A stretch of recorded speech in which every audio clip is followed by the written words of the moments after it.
नमस्कार दोस्तों, स्वागत है आप सभी साथियों का स्मार्ट स्टडी यूट्यूब चैनल पर। साथियों, आज 20 नवंबर 2023 और आज दिल्ली पुलिस कांस्टेबल का पेपर था जिसका सेकंड शिफ्ट का पेपर हो चुका है। आज इस वीडियो में आज के सेकंड शिफ्ट में पूछे गए क्वेश्चन आंसर को देखेंगे।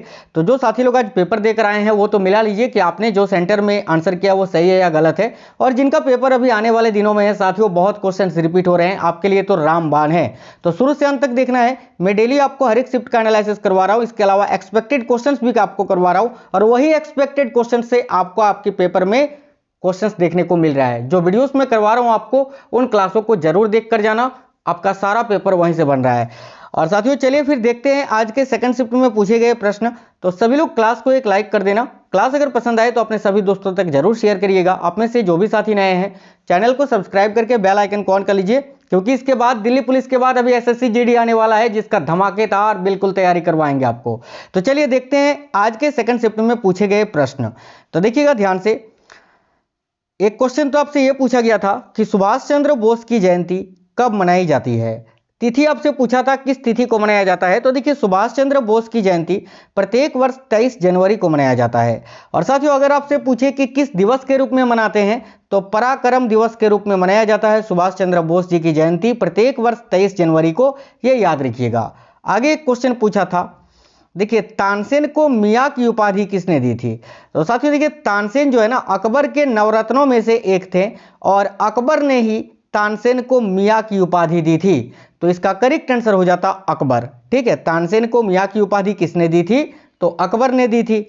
आगे एक क्वेश्चन आपसे पूछा था, देखिएगा अर्जुन सिंह धुर्वे। देखिए अर्जुन सिंह धुर्वे जिनको जो है ना जिनको 2022 में पद्म श्री पुरस्कार से नवाजा गया, यह किस राज्य के हैं। बहुत ही अच्छा क्वेश्चन ये आपसे पूछा था।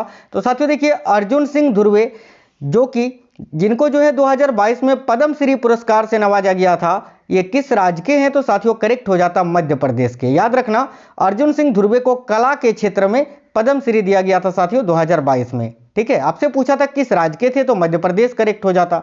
आगे एक क्वेश्चन आपसे पूछा था, भारतीय कम्युनिस्ट पार्टी का पहला सम्मेलन 1925 में कहां पर हुआ था। तो देखिए, भारतीय कम्युनिस्ट पार्टी का पहला सम्मेलन जो है साथियों, ये देखिए 1925 में हुआ था कानपुर में। तो इसका राइट आंसर हो जाता कानपुर, उत्तर प्रदेश। और अगर आने वाले शिफ्ट में आपसे पूछे कि भारतीय कम्युनिस्ट पार्टी की स्थापना किसने की थी, तो याद रखिए एम.एन. राय ने। ठीक है, किसने की थी, तो एम.एन. राय ने भारतीय कम्युनिस्ट पार्टी की स्थापना की थी 1925 में ही, आपको याद रखना है। और पहला मीटिंग जो है वो कानपुर में ही हुआ था। एक क्वेश्चन था, माई कंट्री माई लाइफ, है ना, माई कंट्री माई लाइफ पुस्तक के लेखक कौन है। तो देखिए साथियों, लाल कृष्ण आडवाणी, बिल्कुल लाल कृष्ण आडवाणी के द्वारा लिखित यह पुस्तक है माई कंट्री माई लाइफ। तो अगर आप सभी ने लाल कृष्ण आडवाणी यहाँ टिक किया है तो बिल्कुल सही हो जाएगा। माई कंट्री माई लाइफ पुस्तक के लेखक कौन है, तो लाल कृष्ण आडवाणी। साथियों सभी लोग वीडियो को लाइक कर देना जरूर। आगे देखिए, क्वेश्चन था, कांग्रेस के लखनऊ अधिवेशन 1916 का नेतृत्व किसने किया था, या ये पूछा होगा कि समझौता किनके किनके बीच हुआ था।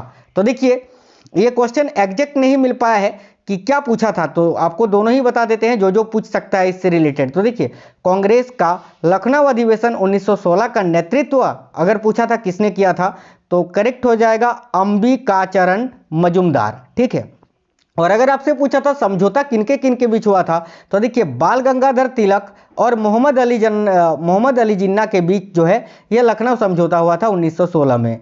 और ऐसे अगर दल में आपको ऑप्शन दिया हुआ था, तो देखिए ये जो साथियों लखनऊ अधिवेशन है 1916 वाला, इसमें क्या हुआ था कि देखिए गरम दल और नरम दल का एकीकरण हुआ था, यानी दोनों आपस में मिल गए थे। देखिए 1907 में कांग्रेस का जो सूरत अधिवेशन हुआ था, इसमें कांग्रेस दो भाग में बट गया था। मैंने हजारों बार आपको पढ़ा है ये सब। ठीक है, तो वही जो दो भागों में बट गया था उसका एकीकरण हो गया था 1916 में लखनऊ समझौता या फिर लखनऊ अधिवेशन आप इसको बोल सकते हैं, गरम दल और नरम दल का एकीकरण। ठीक है, अब ये ऑप्शन पर डिपेंड करता कि आपको ऑप्शन किस प्रकार से दिए हुए थे। आगे एक क्वेश्चन आपसे पूछा था, राउरकेला स्टील प्लांट की स्थापना किस देश के सहयोग से हुई। तो देखिएगा साथियों, राउरकेला स्टील प्लांट की स्थापना ये जर्मनी के सहयोग से हुई थी। ठीक है, किस देश के सहयोग से हुई थी राउरकेला स्टील प्लांट की स्थापना, तो यहाँ आपका राइट आंसर हो जाता साथियों जर्मनी के सहयोग से। ठीक है, तो आई होप ऐसा सिंपल क्वेश्चन है आप लोगों ने ठीक क्या होगा? मैंने कल ही ये क्वेश्चन आपको पढ़ाया था और आज पूछ भी लिया है, चैनल के अंदर आपको क्लासेस मिल जाएंगी, आप लोग जरूर से जरूर देख लेना। देखिए क्वेश्चन स्वर्ण सिंह समिति से आपसे पूछा था, तो देखिए स्वर्ण सिंह समिति से आपसे क्या पूछ सकता है, इस क्वेश्चन का लैंग्वेज नहीं मिल पाया है, तो आपको बता दें कि स्वर्ण सिंह समिति की सिफारिश पर संविधान में किसको जोड़ा गया था। अगर ऐसा पूछा था तो इसका करेक्ट आंसर हो जाता साथियों, मूल कर्तव्य को जोड़ा गया था। ठीक है, 42वें संविधान संशोधन अधिनियम 1976 में, ठीक है, ये स्वर्ण सिंह समिति गठित की गई थी मूल कर्तव्यों को जोड़ने के लिए। और मूल कर्तव्य का आपको पता ही है कि मूल कर्तव्य जो है साथियों, ये वर्तमान में 11 है टोटल, और ये मूल कर्तव्य जो है ये रूस के संविधान से लिया गया है, जिसका प्रावधान संविधान के अनुच्छेद अगर पूछे तो 51 का ए में वर्णित है। ठीक है, और अगर भाग पूछे तो मूल कर्तव्य संविधान के भाग 4 का क या ए में वर्णित है। चलिए, एक क्वेश्चन था, हरिकेन किस महासागर से उत्पन्न होता है? तो देखिए ये क्वेश्चन बहुत इंपॉर्टेंट आपसे पूछा था, ज्योग्राफी का क्वेश्चन है। तो हरिकेन किस महासागर से उत्पन्न होता है? तो देखिए ये ऑप्शन पर डिपेंड करता साथियों। देखिए उत्तरी अटलांटिक, पूर्वी उत्तरी प्रशांत और दक्षिणी प्रशांत महासागर में जो है इसको हरिकेन के नाम से जाना जाता है। ये जो तूफान आता है इसको हरिकेन के नाम से जाना जाता है। तो उत्तरी अटलांटिक महासागर, पूर्वी उत्तरी प्रशांत महासागर और दक्षिणी प्रशांत महासागर, इन तीनों में से कोई एक आपको ऑप्शन में दिया हुआ होगा जो कि आपका करेक्ट आंसर हो जाता। अब क्या ऑप्शन में था इन तीनों में से, ये आप हमें कमेंट बॉक्स में कमेंट करके बताइए। एक बहुत ही इंपॉर्टेंट चीज यहां पर मैं आपको बताना चाहूंगा, देखो हरिकेन जो है ना, ये उत्तरी अटलांटिक, पूर्वी उत्तरी प्रशांत महासागर और दक्षिण प्रशांत महासागर में इसको हरिकेन कहा जाता है। और इसी चीज को देखिए बंगाल की खाड़ी, अरब सागर और पश्चिम दक्षिण हिंद महासागर में इसको चक्रवात का नाम दिया गया है, या इसी को चक्रवात के नाम से जाना जाता है, वही हरिकेन को ही। ठीक है, और हरिकेन या चक्रवात को ही जो है दक्षिणी हिंद महासागर के पूर्वी भाग में बिली के नाम से जाना जाता है, एक ही चीज को। और देखिएगा पश्चिमी उत्तरी प्रशांत महासागर में इनको जो है टाइफून के नाम से जाना जाता है, यानी एक ही चीज को टाइफून, विली, चक्रवात और हरिकेन के नाम से जाना जाता है, ये आपको याद रखना है।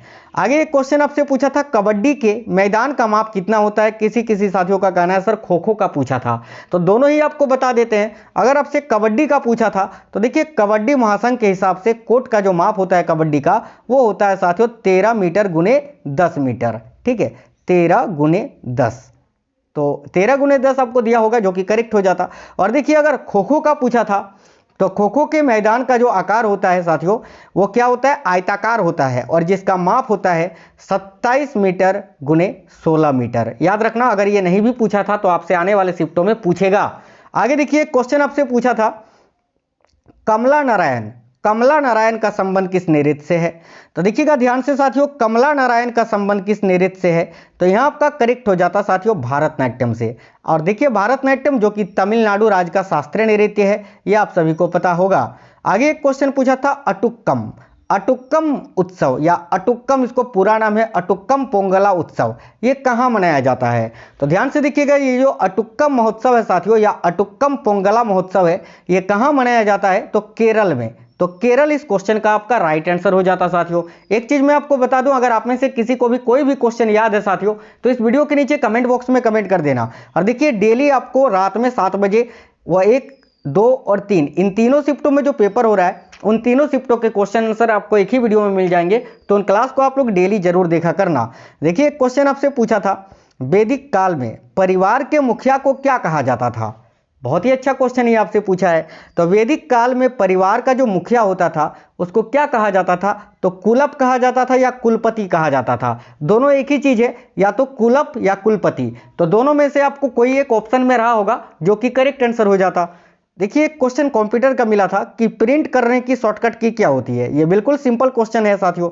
अब देखिए फाइल, कंप्यूटर में किसी भी फाइल को, पेज को प्रिंट करने के लिए कौन से शॉर्टकट की का प्रयोग करते हैं? तो Ctrl+P का प्रयोग करते हैं। और आज भी कंप्यूटर में 10 क्वेश्चन में से आपका वही लेवल था कि MS एक्सेल और MS वर्ड के शॉर्टकट की आपको ज्यादा देखने को मिल रहे हैं, 4 से 5 क्वेश्चन। ठीक है, टोटल जो MS वर्ड और एक्सेल की बात करें तो 6 से 7 क्वेश्चन आपको देखने को मिल रहे हैं। यानी नॉर्मली आप लोग 5 से 6 क्वेश्चन तो 10 में से कर ही सकते हैं कंप्यूटर के। देखिए एक क्वेश्चन है, चोरी चोरा घटना से आपको एक क्वेश्चन पूछा था। तो देखिए इसका जो है क्वेश्चन सही से मिल नहीं पाया है। तो साथियों चोरी चोरा घटना जो है ये 1922 में घटित हुआ था। और इसके कारण असहयोग आंदोलन को जिसको 1920 में गांधी जी ने शुरू किया था उसको बंद करना पड़ा था। तो इससे संबंध में कोई आपसे एक क्वेश्चन पूछा होगा, ठीक है, या फिर ये पूछा होगा कि चोरी चोरा की घटना कहां हुई थी, तो फिर गोरखपुर हो जाता, उत्तर प्रदेश।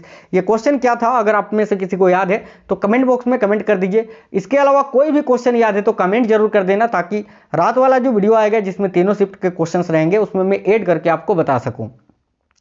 एक क्वेश्चन ज्वार भाटा से संबंधित पूछा था, इस क्वेश्चन का ये क्वेश्चन भी नहीं मिल पाया है। इतना पता है कि ज्वार भाटा से संबंधित कोई एक क्वेश्चन था ज्योग्राफी का आपका, ठीक है। तो साथियों आज जो है ना इतने ही क्वेश्चन मिल पाए हैं। मैथ और रीजनिंग की बात करें तो मैथ में आप लोग 13 से 14 क्वेश्चन इजीली कर सकते हैं, और रीजनिंग की बात करें साथियों, यार कोई तो बोल रहे सर 25 कर दिए हैं, मतलब कि बिल्कुल सिंपल क्वेश्चन आ रहा है मैथ और रीजनिंग में। तो ज़्यादा आपको पैनिक होने की जरूरत नहीं है, आराम से जैसे पढ़ाई कर रहे हैं सारी चीज़ पढ़िए और एनालिसिस जरूर देखा करिए, क्योंकि उससे आपको बहुत ज़्यादा फायदा मिलेगा। और साथियों मैं जो क्लासेस आपको करवा रहा हूँ या करवाए हैं चैनल के अंदर, उनको जरूर से जरूर देखिए, क्योंकि उसी से आपको सारा क्वेश्चंस बन रहा है, ठीक है। तो अभी इस क्लास को एक लाइक कर देना, शेयर करना और कमेंट बॉक्स में बताना आपको क्लास कैसा लगा है। कोई भी क्वेश्चन याद है तो कमेंट करना। तो मिलेंगे आपसे नेक्स्ट वीडियो में, तब तक बिल्कुल स्वस्थ रहें। जय हिंद, सभी को वंदे मातरम।